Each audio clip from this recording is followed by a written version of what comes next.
congestion or drainage, maybe having issues with sore throat, scratchiness, and then the eyes also can get very irritated. He encourages people to limit their time outside, including exercising and other activities, and closing windows.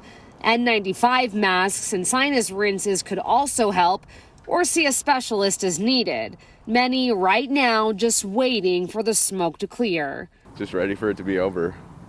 Looking forward to the nice days again.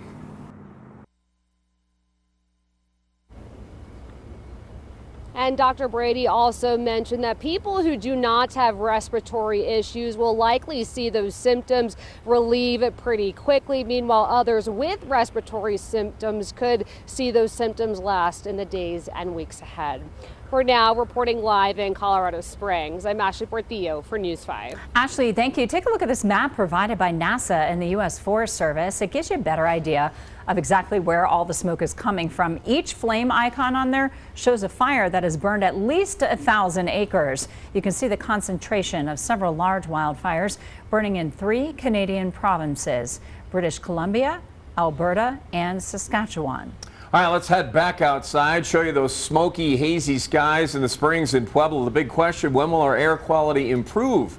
Let's check in with lead forecaster Mike Daniels. Rob, here's the rundown. It's going to gradually get better after 9 and 10 o'clock tonight. It comes back a little tomorrow. Probably not as bad tomorrow as what we've got out there right now. And then big improvements by Wednesday as we see that upper pattern start to shift out just a little bit. But you mentioned all those wildfires in Canada. We've got a northerly flow that transports the smoke and the haze right here on top of us across eastern Colorado. So hang tough. If you've got respiratory issues, you need to stay indoors with those windows buttoned up tight. We're dry across El Paso County, Pueblo County, Teller County, and Fremont County right now. A couple of thunderstorms still starting to fire up across the higher elevations. They had much more intensity earlier this afternoon. They're starting to die off just a bit, but there is still some lightning with some of these thunderstorms. Moisture rolling over La Vida Pass. It really fades away as those thunderstorms try to push east to the I-25 corridor. So here's what you get for the rest of the night tonight. Really quiet at 7 here. Going to see a few more thunderstorms up across the higher elevations. Not out of the question to see a stray shower or a sprinkle across parts of Pueblo County and El Paso County a little later this evening. Believe me, if that happens, it won't amount to much, and we're dry around here by 11 o'clock tonight. All right, here's temperature-wise. It's really nice out there. We've got 60s and 70s across most parts of the News 5 viewing area, 50s across some of the higher elevations. For your Tuesday, with the haze in the air, we'll have filtered sunshine by lunchtime into the 70s. Dry skies tomorrow for your drive at 5, tracking a much better chance of getting rain and thunderstorms around here by Wednesday. More on that straight ahead with First Alert 5. Mike, thanks. Well, there's a whole lot going on right now with water storage here in the western U.S., with water managers tracking the runoff and the storage. And just today, developments in the debate over drought and water conservation among western states getting their water from the Colorado River. Bill Folsom has the story. Snowpack is really our main contributor to water storage and water supply. The precious resource is tracked closely. Maps show snowpack averages far above normal for western Colorado. Southeast Colorado is an exception. The pack is okay, but just below average. Storage is one piece, but then customer demand or irrigator demand on a canal system is the other piece of that. Reservoirs will fill to desired levels this year. How much gets released is also factored into water supply. A look at the U.S. drought map shows ongoing dry conditions out on Colorado's eastern plains. When they rely on ground moisture, and they're going to be drawing heavily off the river to rebuild that this time of year. Rain is the counter. Consider that during the spring, average water use in Colorado Springs is in the range of 65 to 70 million gallons a day. Rain over the past couple of weeks helped keep a lot more water in storage. With the rains, we saw it drop back to 55 million gallons a day. And in recent years, the drought across the west has threatened to impact all water users getting water from the Colorado River Basin. It's something we have to watch because eventually it could impact our water rights. Lake Powell and Lake Mead were down to dangerous levels. It threatened the downriver states of California, Nevada, and Arizona. If drought continues, there was potential to impact water supplies at the headwaters in Colorado. Heavy snow across the west this year is offering a reprieve, but not necessarily end the issue. Still have a lot of concerns about what's happening on the Colorado River as a whole. But as far as our system goes, as far as our customer water supply goes this year, we're in good shape.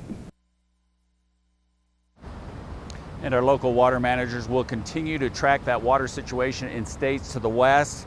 It was a growing issue that happened over 10 years. It is not going away with one good water year. In Colorado Springs, Bill Folsom, News 5. Bill, thank you. New today, a major agreement made among states in the Colorado River Basin as the river sees severe drought levels. California, Arizona, and Nevada have agreed to major water conservation efforts. The three states make up the lower basin of the Colorado River states. In the past, these states have not agreed to major conservation activity. Under this agreement, the states say they would conserve more than 3 million acre feet of water by 2026, with 1.5 million acre feet conserved by the end of 2024. 1 acre foot is enough water for about 2 to 3 U.S. households. We spoke with a water rights attorney in the Springs today who says what's likely to happen in these states are payments made to farmers to stop using water as a way to make drastic cuts in usage. So it's something to keep an eye on in terms of how this may impact Colorado directly. Is perhaps there's another tool here that we can pay farmers to conserve water by compensating them for not using water. The deal is still in its early stages. It does need an environmental evaluation before it would go into effect.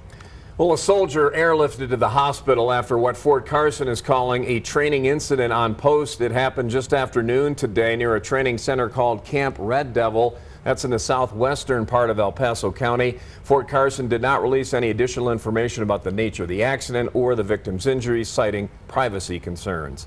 We are learning more about this weekend's deadly shooting in Trinidad. It happened around midnight Sunday on San Juan Street on the city's west side. Police say they went to the home looking for a wanted man. When they arrived, they heard people talking in a trailer in the driveway. A woman who was inside the trailer told them she was alone at first, but then admitted she wasn't. She was eventually detained. The officers then saw a man in the trailer, ordered him out. That's when police say the man started shooting. The officers returned fire. Police then ordered the man to show his gun, show his hands, but he refused. He died at the hospital. A second man in the trailer also shot, taken to the hospital. Police are not releasing any names at this point. A 74-year-old Colorado Springs man has died after police say he was assaulted by a 21-year-old man. It happened back on April 29th. That's what police tell us. The victim, Michael Olson, died May 13th. Court records show the suspect, Christian Andrews, was initially arrested on charges for committing crimes against an at-risk adult and violent crime causing serious injury or death. We're working to find out whether those charges will now change that the victim has died. We now know the name of a man who was shot to death in Pueblo just before 2 a.m. Sunday. Police were called about a shooting and a motorcycle crash at the intersection of Poplar Street and Illinois Avenue. It's near Lake Minnequa. When they got there, they found 42-year-old Joshua Specht lying dead in a yard. Investigators are asking the public to share any videos they may have recorded in that area. At the time of the shooting, you can call the police department dispatch line or always stay anonymous by leaving a tip with Crime Stoppers. Well, we're following up for you tonight. The family of a Colorado Springs man found dead off Highway 67 in Divide. They're demanding answers. His body was found March 2nd. And since then, the family says they're getting conflicting stories from his friends about exactly what happened. News 5's Lindsay Jensen reports. Eduardo Castanito was found right here, just off of Highway 67. I'm told he was with friends.